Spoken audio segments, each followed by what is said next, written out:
Well, thank you for giving me the one that's going to win. My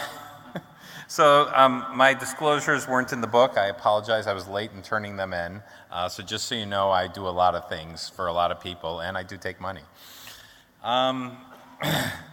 So to go through pancreas cancer, you have to realize that our only curative option is surgery. But the 5-year survival rates for surgery alone are consistently running at 10%. This is over decades of looking at the data. This doubles with adjuvant chemotherapy, but there is no prospective randomized data that shows that radiation changes the outcome.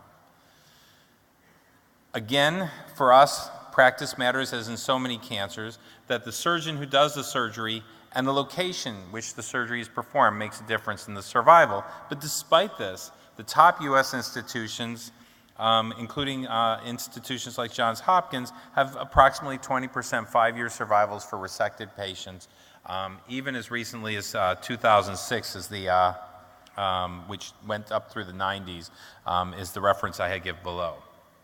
So what is the results for post-operative adjuvant therapy? I'm summarizing up the next talk all in one slide. Basically, we see that 5-year survivals tend to run around 20%. The SPAC4 was presented at ASCO this year, which had a higher 5-year survival, but it's still early analysis, and that's a Kaplan-Meier curve, and the numbers can change. In fact, the SPAC3 numbers I put up there are from the SPAC4 presentation and did change from the publication. The percent R1s seem to have changed over the years and actually seem to increase, but that's more of a change in the definition of what R1 means, and not really a worsening of our capabilities of doing surgery. So to me, post-operative adjuvant therapy has been largely unsuccessful because the vast majority of patients still die of the disease. 5-year survival is just over 20%, and that doesn't mean they're all disease-free at 5 years. The best patients are used in these studies because they're the ones who recover quickly post-op, and over 20% of patients who have surgery never recover to go on to these trials. We also don't have good current data on rate of R2 resections, and we don't know how many of some of these resections on the prior trials are really R2 on those trials that didn't mandate post-operative scans, because unfortunately, surgery is not perfect and not done consistently everywhere. So our goal in life should really be getting towards an R0 resection, because we know those patients on every trial have had the best outcome. Okay, so we definitely want to hit towards R0 resections and have margins clean. Just so you know, that's an important aspect that's getting harder for us to figure out because we've changed how we stage pancreas cancer. We largely ignore the AJCC staging, 1, 2, 3, and 4, and go with what we call localized resectable, locally advanced unresectable, and metastatic. However, we added a new one, and borderline resectable has confounded us. We have created several guidelines, I list some of them here, all of which differ just slightly, most of which actually were never done with a radiologist in the room, which could be a problem since they're the ones who read the scans. And in fact, actually, at the ESDO expert opinion meeting held here at the World GI Congress a few years ago, we identified that there are definitely some concerns. We're unclear if we've truly separated the unresectable from the borderline resectable. And in terms of our terms that we use in the guidelines, impingement, abutment, involvement, encasement, they're not really as well defined as we would like them to be. And again, not defined well enough necessarily for a radiologist who's sitting at home or in his office trying to read these scans. And we haven't even really been able to test fully if there's consistency among radiologists. I've not seen many publications, there are some starting to come up, where there's been a good evaluation having independent radiologists review and determine if by guidelines they're borderline resectable, unresectable, or completely resectable. So there are some issues going into this.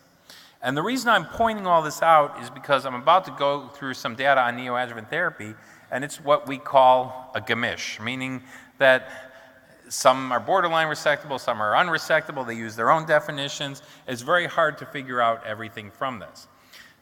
But here's an interesting study that was published about 4 years ago now, actually, with fixed dose rate gemcitabine and capecitabine as neoadjuvant therapy. No radiation was used. And they had two criteria that they used to determine borderline resectable, the local criteria and the National Comprehensive Cancer Network, NCCN criteria were used. And by that, they came up with different numbers who were borderline resectable and unresectable. But what was interesting is if you look at the bottom line, and as noted, this pointer doesn't work. If you look at the bottom line, by NCCN criteria, several patients went to surgery. In fact, 6 unresectable went to surgery, 5 of whom had R0 resection. And of course, the definition of unresectable means we're never going to get them to surgery, yet they did. So that's, of course, an important issue. Now let's get on to neoadjuvant therapy. The rationale is that, one, you get closer to 100% of the patients who are potentially going to get surgery the option of treatment. That means medically unhealthy patients aren't going to go to these studies either because they're not going to go to surgery. You're probably treating healthier patients because they haven't had surgery, and these are not light surgeries. There's significant morbidity and there's risk of mortality from the surgeries for pancreas cancer. You may shrink the tumors and improve the margin negativity or R0 resection rate, and potentially reduce the operative difficulty or the percent of the pancreas removed on those tumors that seem to trickle through the body of the pancreas. And of course, the more pancreas is removed, the more likely diabetes will be a post-operative problem. So the added bonus is we get to learn more about the biology of the disease because we have more tissue to study. And again, the 3 goals of neoadjuvant therapy would be then response, may not be a RECIST response, maybe pathologic response or other forms of response. And the large reason to get response is for the second reason, and that's margin-free resection. To sterilize the margins is a good mantra to have. This largely requires creating a margin at the vessels because the vessels tend to be what causes the tumors to be unresectable. And of course, we don't want to interfere with the patients being able to go to surgery. That means we don't want much of a risk of progressive disease. We don't want to make them so sick that they can't get to surgery. And we certainly don't want to increase the risks of the surgery, which has enough risks on its own. So this was a combined analysis published about 5 years ago of all the older studies prior to FOUFIRINOX and gemcitabine plus nab-paclitaxel. There have been some published since that time. But basically what you can see is that the response rate to neoadjuvant therapy, which is largely chemoradiation, is pretty low. It's, in terms of RECIST response, you don't see much of a response with up to about 30% response rate, which I think was probably more than most situations. But the combined analysis show we were able to achieve R0 resection within neoadjuvant therapy. In fact, actually, these studies had differing definitions of resectable, borderline, and unresectable, but despite that, the patients did well. There was median survivals of 22.3 and 23 months for resectable and borderline resectable, or borderline and unresectable.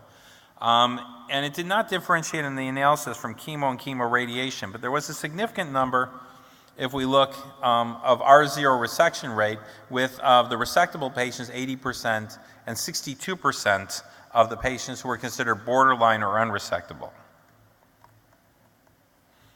More recent studies suggest that there may be some survival advantages for resectable and borderline resectable cancer. This is a Japanese retrospective study just published of 377 patients with localized disease.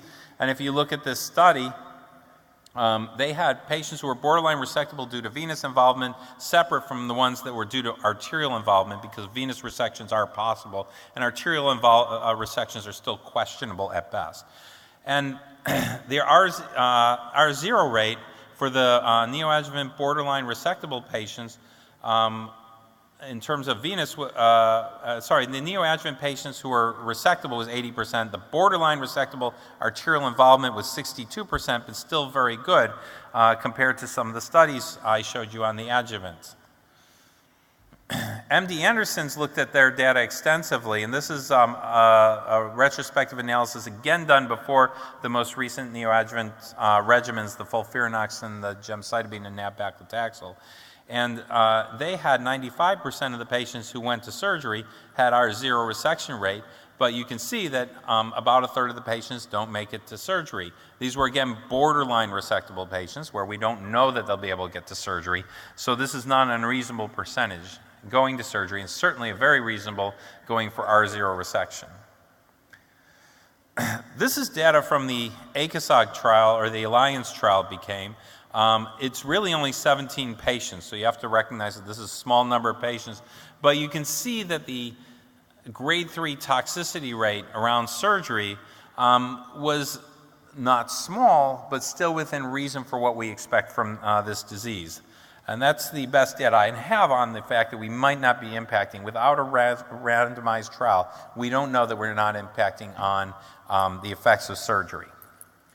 So from neoadjuvant therapy, thus far we appear to be able to achieve R0 resections for both borderline resectable and resectable patients. We get responses even before the new regimens, though RECIST response may not be what is required. Again, we need to get them to respond in a way that we clean the margins.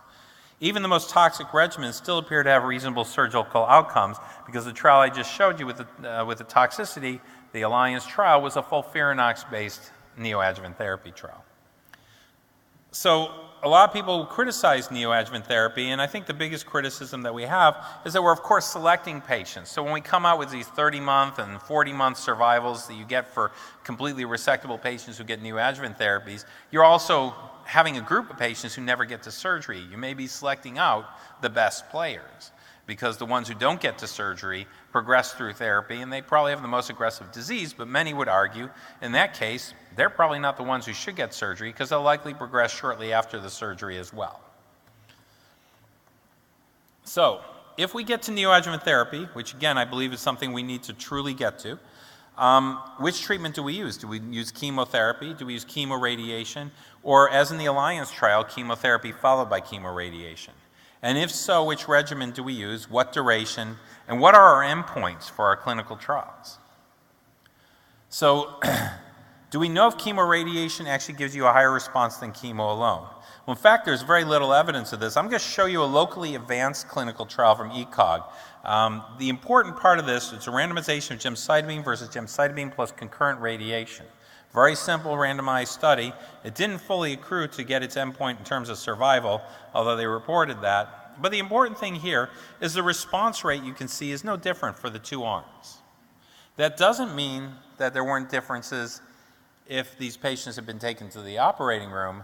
Might there have been differences with more sterilization of the field such that there's an R0 resection? We don't know that. But you don't see more visible, measurable response by, at this time, I think it was WHO criteria. So can chemotherapy before chemoradiation provide better outcomes? This is also a retrospective study. 70 patients with borderline or unresectable disease got either chemoradiation. Some got chemo before, some got chemoradiation straight up. It was not randomized, so it's, again, retrospective. But the patients who underwent chemotherapy followed by chemoradiation, and again, this is done actually, if you look 2012, before we used FOUFIRINOX and gemcitabine, nab-paclitaxel, more effective regimens, they still had a better outcome if they got chemo followed by chemoradiation. What I don't have is data that will compel you that chemoradiation is not necessary yet, but we're getting there.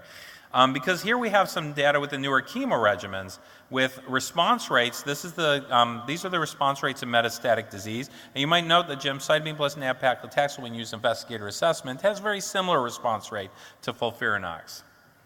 So this was the Alliance trial I showed you the toxicity of earlier. And in fact, actually, of the patients who went on the study, only 2 had progressive disease.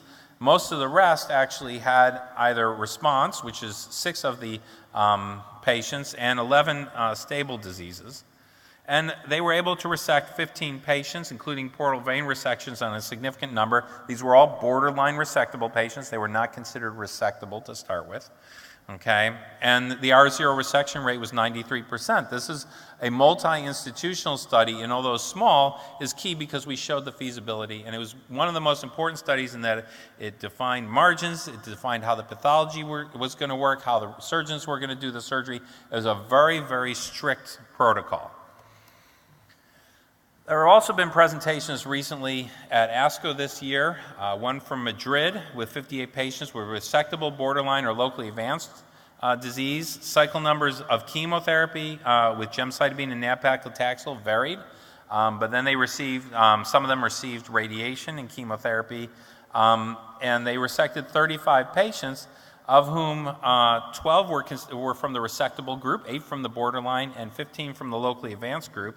And they found that actually pathologic response was important because the patients who had good responses by the Ryan grade pathologic response criteria actually had almost double the survival of patients who did not. 2 more trials real quickly with FOUFIRINOX and gem-nab-paclitaxel, and again, both of these are with resectable disease, and the R0 resection rate were 94% and 50%. You cannot tell me for sure whether or not these are really different because, of course, the second study actually had 7 patients who were borderline and 3 locally advanced per NCCN criteria, so it's a gemisch of studies. The bottom line is that I think postoperative adjuvant therapy is limited. Most patients still die. Not all patients recover from the post-op therapy to receive adjuvant therapy. Preoperative therapy provides us with the opportunity to reduce unnecessary surgeries, reduce the R1 resection rate, and has hope for improving the long-term outcomes, but we do need to do the prospective studies to prove the benefit. Thank you.